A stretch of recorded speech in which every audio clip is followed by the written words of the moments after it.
তুমি আমাকে ডেকেছো কেন? শুনলাম তুমি নাকি গেস্ট রুমে থাকছো। হ্যাঁ তো মানে তুমি কি ভেবেছো আমি তোমার রুমে শুতে আসবো?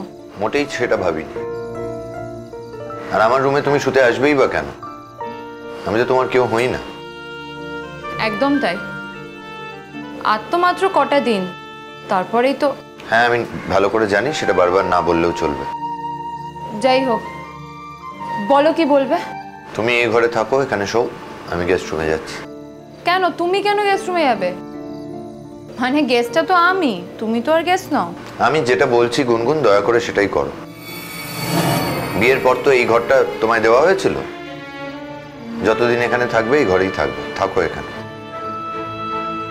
কিন্তু বিয়ে তো আর টিকে নেই। এখনো ডিভোর্স হয়নি, ডিভোর্সটা হোক। ডিভোর্সটা হয়ে গেলে নিশ্চয়ই তোমায় আর এই ঘরে শুতে বলবো না। আমি এখন থেকেই আর এই ঘরে শুতে চাই না। মাম্মা বলেছে যে 6 মাস আমাদের আলাদা থাকতে হবে যদি আমরা ডিভোর্স করতে চাই। কে বলেছে? তোমার মা? হ্যাঁ হ্যাঁ আমি জানি, আমাদের ডিভোর্সের কথা শুনে তোমার মা খুব খুশি হবেন। আর এখন তো মনে হচ্ছে তোমার ড্যাডিও খুব খুশি হবে। হ্যাঁ, ওদের মেয়ে যত ভালো থাকবে তাতে তো ওরাই বেশি খুশি হবে, আর সেটা হওয়াই তো স্বাভাবিক, তাই না? না সে তো বটেই, না তা নিয়ে আমার কোনো বক্তব্য নেই। তোমার তো কোনো বক্তব্য থাকারও কথা না। না নেই তো, বলছি তো না। আর আমি তোমাকে এটাও বলছি, আমি তোমায় কথা দিচ্ছি যে ডিভোর্স নিয়ে কোনো সমস্যা হবে না। তুমি আমায় যেদিন বলবে আমি পিটিশনে সই করে দেবো। আসলে তুমি গেস্ট রুমে থাকলে আমার খারাপ লাগবে, তাই এই ঘরে থাকতে বলছি। তোমার কেন খারাপ লাগবে? আমি তো তোমার জীবনে একটা গেস্ট হয়ে এসেছিলাম। আমার তো এমনিতেও পরীক্ষার পরে চলে যাওয়ারই কথা ছিল, সেটা তো তুমি জানতে।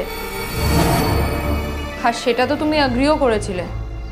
এখন তো উল্টো সুরে গান গাইলে চলবে না। আমি একদমই চাইছি না উল্টো সুরে গান গাইতে। সমস্যা হচ্ছে আমার জীবনের সমস্ত সুরই উল্টে গেছে। আমি কি করি বলো তো? কি? কিছু না, তুমি বুঝবে না। হ্যাঁ, আমি তো কিছুই বুঝি না। সবই তো তুমি বোঝো, আর সবকিছু অন্য কেউ বোঝে। এই তো একা ছিলে এতদিন, ভালো ছিলে। হ্যাঁ, খুব ভালো ছিলাম আমি, আর খুব শান্তিতেও ছিলাম আমি। তাহলে তো এসে অশান্তিই হলো, তাই না? জ্যাঠাইয়ের জন্য আমার মনটা খারাপ করছিল, তাই আমি জ্যাঠাইয়ের সাথে দেখা করতে এসেছি। আর কার কার জন্য মন খারাপ করছিল? বাড়ির সবার জন্যই মন খারাপ করছিল, কিন্তু ওদের সাথে তাও আমার চলে যাওয়ার পরে দেখা হয়েছে। কিন্তু জ্যাঠাইয়ের সাথে তো দেখা হয়নি, তাই আমি জ্যাঠাইয়ের সাথে দেখা করতে এসেছিলাম। তো ডিভোর্স হয়ে গেলে তো চলেই যাবে, তো তখন কি আর জ্যাঠাইয়ের জন্য মন খারাপ করবে না নাকি? হ্যাঁ, মানে আমার যদি ইচ্ছা করে যে মন খারাপ হয় তখন আমি জ্যাঠাইয়ের সাথে দেখা করে যাব, কিন্তু আমি তোমার সাথে দেখা করবো না, তোমার সাথে আমি এটা কথাও বলবো না। বাই দ্য ওয়ে, তুমি আমাকে বলো তো যে তুমি মানে আমাদের ডিভোর্স হয়ে যাওয়া ঠিক কদিন পরে বিয়েটা করবে? আর একদম সত্যি কথা বলবে কিন্তু। হ্যাঁ, মাম্মাম তো এমনি বলছে যে ডিভোর্সটা হওয়ার শুধু যেটুকুনি সময় লাগবে এক্স্যাক্টলি তারপরেই তোমার আর তিন্নি দিদির বিয়ে হবে। তোমাকে কি করে জব্দ করতে হয় সেটা আমি খুব ভালো করে জানি। যদি আজ পর্যন্ত তোমার মনে আমার জন্য একটুও জায়গা থেকে থাকে তাহলে তুমি জব্দ হবেই। দেখাচ্ছি আমি তোমায় মজা। কি হলো, চুপ করে রইলে যে? না চুপ করে থাকার কি আছে? তুমি যদি ডিভোর্স করে চলে যাও আমি তো চিরকাল একা থাকবো না। সেটা তো আমি খুব ভালো করেই জানি।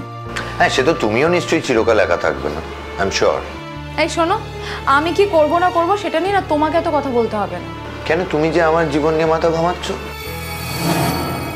আমি কি করতে পারি না পারি সেগুলো নিয়ে কথা বলছো, আর আমি সেটা করলে দোষ? তোমার কথাটা তো সবাই জানে, দুনিয়া শুধু সবাই জানে যে তিন্নি দিদিকে তুমি সত্যিই বিয়ে করতে চেয়েছিলে, আর বিয়ে করতে পারোনি, তাই তোমার আমার ওপরে এত রাগ, তাই তো না? তুমি বলো যে সবাই ভুল জানে। না ঠিকই জানে সবাই। ব্যাস, তাহলে আবার কি? হ্যাঁ, কিন্তু এই কথাটা তো তুমি কোনোদিন আমার কাছে স্বীকার করোনি। আর আমি যখনই তিন্নি দিদির ব্যাপারে কথা বলতাম, তুমি তো আমাকে মিথ্যা কথা বলতে, তাহলে না নাটক করতে তুমি আমার সামনে যে আমার তিন্নি দিদির সাথে কোনো সম্পর্ক নেই, কোনো সম্পর্ক নেই। এ বলো তো, আমাকে তুমি তখন মিথ্যা কথা বলতে কেন? হ্যাঁ, কেন বলতে তুমি আমাকে মিথ্যা কথা? এখন তো সেই কথাটাই তুমি স্বীকার করলে, তাই না? না, তখন বুঝতে পারিনি, আর জানতামও না যে তুমি এইভাবে ঘাট থেকে নেমে যাবে। কি বললে? না, তখন তো জানতাম না তুমি আমায় ডিভোর্স দিয়ে চলে যাবে, তাই বলিনি। তুমি এক্স্যাক্টলি কি ভেবেছিলে? ভেবেছিলাম তুমি হয়তো যাবেই না, না গেলে এই সমস্ত কথা বলে লাভ কি, তাই বলিনি। আর এখন যখন বুঝতে পারছি যে তুমি এগুলো অস্বীকার করে চলে যাচ্ছ, তখন তোমার কাছে লুকানোর তো কিছু কারণ নেই। তাহলে তাহলে তুমিই বা বলছো কেন যে তুমি বিদেশে চলে যাবে? এ বাবা, বিদেশ যাব না এরকম প্রমিস তো আমি কারোর কাছে করিনি গুনগুন। না, তুমি জ্যাঠাইকেও বলেছিলে আর বড় মাকেও বলেছিলে। না না, আমার বিদেশে যাওয়া নিয়ে তোমার এত সমস্যা কিসের? তুমি এত পোক করতে গেছো কেন জ্যাঠাইয়ের কাছে? আমি বিদেশে গেলে তোমার কি, বুঝতে পারছি না। কেন যাবে? হ্যাঁ, তুমি কেন যাবে? এই বাড়িতে সবাই একসাথে থাকে, তুমি সবাইকে ছেড়ে দিয়ে তুমি বিদেশে তুমি চলে যাবে? কেন যাবে বলো? আমি তো সেটাই বুঝতে পারছি না। নাকি এটা বলে যে তিন্নি দিদিকে ছাড়া তোমার মনই ভরছে না, তোমাকে যেতেই হবে? তুমি সেই নিয়মটা মানো যে এই বাড়িতে সবাই সবার সাথে জড়িয়ে থাকে? মানো না তো? কিন্তু আমি তো আর এ বাড়ির কেউ নই। বেশ, তুমি যখন এই বাড়ির কেউ নও, তাহলে এই বাড়ির লোকজনকে নিয়ে তোমার এত ভাবার দরকার কি আছে? প্রয়োজনটা কোথায়? তার মানে তুমি যাবেই, তাই তো? হ্যাঁ, যাবো তো বটেই, সেরকমই তো ইচ্ছে, সেরকমই তো কথা হয়ে আছে। ঠিক আছে, আমি সব বুঝতে পেরেছি। আসলে কি জানো তো, তুমি না অত্যন্ত স্বার্থপর একটা মানুষ। ও বাবা, সেটা এতদিনে জানলে? না না, আজকে কেন, প্রথম থেকেই জানতাম যে তুমি অত্যন্ত খারাপ একটা মানুষ। আগেই জানা উচিত ছিল। হ্যাঁ, আমি তো খুব ভালো করেই জানি, তাই তো তোমার সাথে আমি থাকছি না। আমাকে তুমি বিয়ে করেছো, অথচ মনে মনে তুমি অন্য কাউকে ভালোবাসো। বাহ! এইসব উল্টোপাল্টা কথা না বলে কালকের পরীক্ষার প্রিপারেশনের কি খবর হয়েছে কিছু? তা জেনে তুমি আর করবে? আর এখন তো এমন কোনো কথাও নেই যে আমি যদি ফার্স্ট ক্লাস না পাই ওই বাড়িতে আমি যেতে পারবো না। ড্যাডি আমাকে বলেই দিয়েছে যে আমার যদি ইচ্ছা হয় আমি ওই বাড়িতেই থাকতে পারি। তাই তো আমি এ বাড়ি ছেড়ে আমি ড্যাডির কাছেই এখন থাকবো বলে ঠিক করেছি। আর আমি এমনি শুধু জ্যাঠাইদের সাথে একটু দেখা করতে এসেছিলাম, কালকে পরীক্ষা দিয়ে আমি বাড়ি চলে যাব। সে ঠিক আছে, আমি তার জন্য জিজ্ঞেস করি। মানে তুমি সেই জন্যই জিজ্ঞেস করেছো? হ্যাঁ, তা আসলে একজন টিচার, তাই এটা আমার অভ্যেস। পরীক্ষার আগের দিন পরীক্ষার্থীকে জিজ্ঞেস করা তার প্রিপারেশন কি অবস্থা, সব ঠিকঠাক আছে কিনা। তোমাকে জিজ্ঞেস করতে হবে না, আমার প্রিপারেশন যথেষ্ট ভালো আছে। ভেরি গুড, খুব ভালো। কি খুব ভালো? হ্যাঁ, আমার ভালো বা খারাপ দিয়ে তোমার কি দরকার? তুমি বুঝবে না, কিন্তু এই দিনটাই আমি চেয়েছি। কোন দিনটা? এই যে বললে যে প্রিপারেশন ভালো আছে, আমি এতদিন ধরে অপেক্ষা করতাম এই দিনটার জন্য, ভাবতাম যে কিভাবে এই দিনটা আমি দেখতে পাবো। আজ ভালো লাগছে।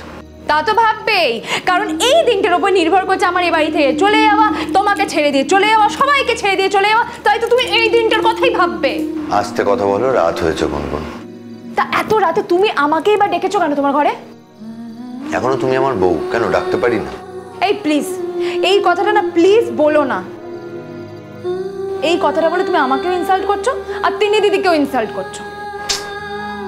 আবার তিন্নি দিদির কথাটা তুমি ছেড়ে দাও না, তোমায় আমি কিভাবে ইনসাল্ট করছি সেটা বলো এখন। কেন ছেড়ে দেবো কেন? হ্যাঁ, মানে তিন্নি দিদির ব্যাপারে বুঝে আমি কোনো কথা বলতে পারি না? আচ্ছা, ধরে নিলাম তিন্নি দিদির সাথে আমার বিয়েটা হলো। ধরবো কেন? হ্যাঁ, বিয়েটা তো অলমোস্ট হয়েই গেছে। তবে তোমার বাড়ির লোকে বিয়েটা মেনে নেবে কিনা সেটা আমি জানি না। মানবে না মানে? মানতে বাধ্য করবো। আর তুমি তো চলে যাবে, আমি নিশ্চয়ই চিরজীবন বিভাগী হয়ে একা কাটিয়ে দেবো না। আচ্ছা ধরো যদি এই বিয়েটা মানে সব মিটে গেল, বিয়েটা ফাইনালি হলো, তো তুমি তো তিন্নি দিদির রিলেটিভ হও, তোমায় তো নিশ্চয়ই ইনভাইট করবে বিয়েতে তিন্নি দিদি। মই ফুট বয়ে গেছে আমার আসতে। না না, আসার তো কিছু নেই, বুঝতে পারছি না। তখন তো তোমার সাথে আমার কোনো সম্পর্ক নেই, ঝগড়াও নেই, ভালোবাসাও নেই। অবশ্য ভালোবাসা কোনোদিনই ছিল না। কেন আসবো? হ্যাঁ, কিছুতেই আসবো না, বয়ে গেছে আমার আসতে। হ্যাঁ সেই তো। হ্যাঁ আমি তোমার কেই বা হই বলো? আমি তো তোমার কেউ নই। তোমাদের বিয়ের পরে তো তিনি দিদিকে এই বাড়ির লোকগুলো আমার মতন করেই ভালোবাসবে। কি হলো, এই বাড়ির লোকগুলো ভালো বাসবে না?